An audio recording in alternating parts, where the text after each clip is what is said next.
Bonsoir à tous, encore la troisième et dernière vidéo dans ce décor. Aujourd'hui on va parler du 5e Nicolas Cage de l'année. Et c'est pas fini parce qu'il y en a un 6e le 27 décembre, Dream Scenario. Et aujourd'hui on parle de Butcher's Crossing. We're done. We'll sure have something to show for 'em. You better start running 'cause it's gonna come down. Merci Canal+ d'avoir diffusé Butcher's Crossing en France.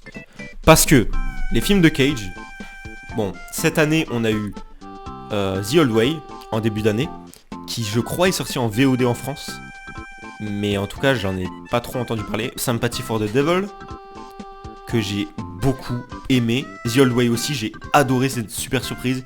Sympathy for the Devil, c'était une excellente surprise, c'était mon préféré de cette année, de Nicolas Cage. Pareil, celui-là pas distribué en France.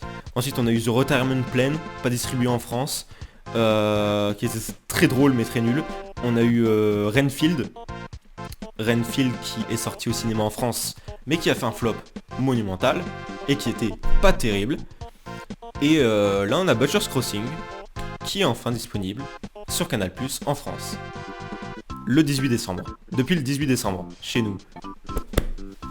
Et le 27 décembre, on va pouvoir tous profiter en salle de Dream Scenario, produit par Aster et A24.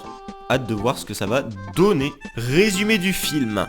Alors le film parle d'un jeune pasteur qui va aller dans une petite bourrasque du Far West appelée Butcher's Crossing, où il va chercher à trouver un nouveau sens à sa vie. Et c'est là qu'il va rencontrer Miller, un chasseur de bisons expérimenté, malgré le fait qu'il soit un peu fifou. Ils vont s'aventurer dans une grande aventure, parce qu'ils vont s'aventurer là où aucun homme n'a mis les pieds, et là où le dernier gros troupeau de bisons se trouve. C'est énorme.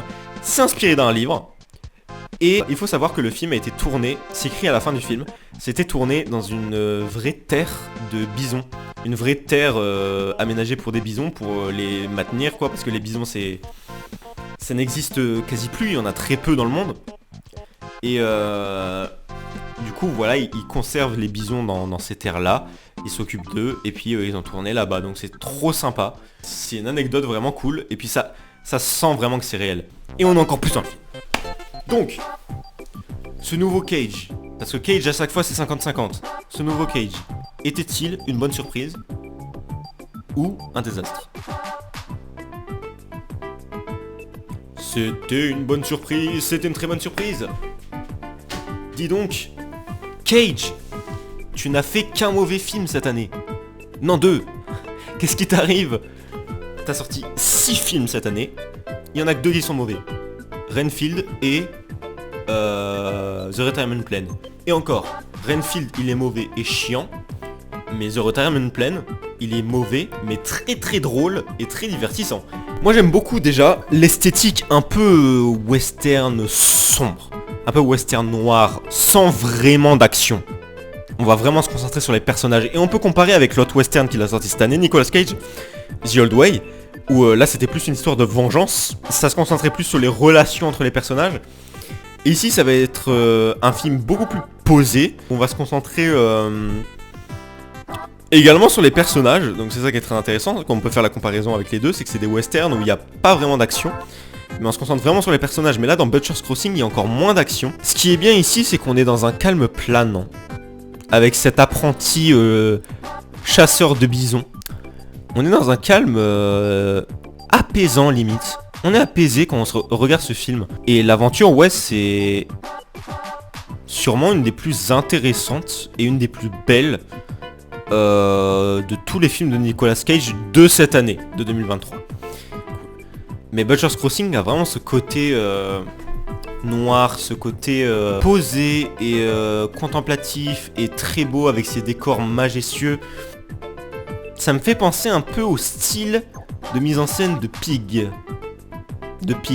L'autre film avec Nicolas Cage, sorti il y a 2 ans, en 2021.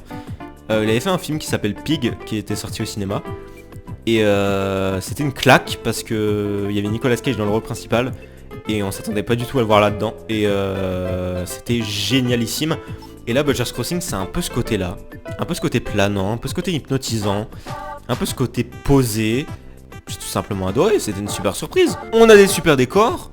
Bon, après niveau technique, c'est pas non plus incroyable. Il y a quelques bonnes idées de mise en scène, notamment un travail sur le travelling ou sur les paysages. Hors de ça, la mise en scène reste assez classique. On a toujours ces impressions devant des films de Cage, à part Pig, qui avait vraiment pour le coup un côté mise en scène et technique très travaillé que j'avais beaucoup apprécié. Ce film aussi, l'histoire amène à la fin à une morale, mais une vraie morale oralement montrée quoi, qui oralement montrée, ça ne veut rien dire, qui ponctue la fin de cette histoire, parce que si le film se clôturait avant la morale, ça aurait pas de sens. Et en fait cette morale vient donner tout un sens. Ça vient changer un peu le message de tout le film. Nicolas Cage il est toujours excellent. De toute façon il peut jouer dans la pire merde du monde. Avec un budget à 0€. Il sera toujours en train là de jouer à fond. Comme s'il jouait le rôle de sa vie. Et sur ces bonnes paroles, je vous laisse. Je vais retourner dans mon décor original.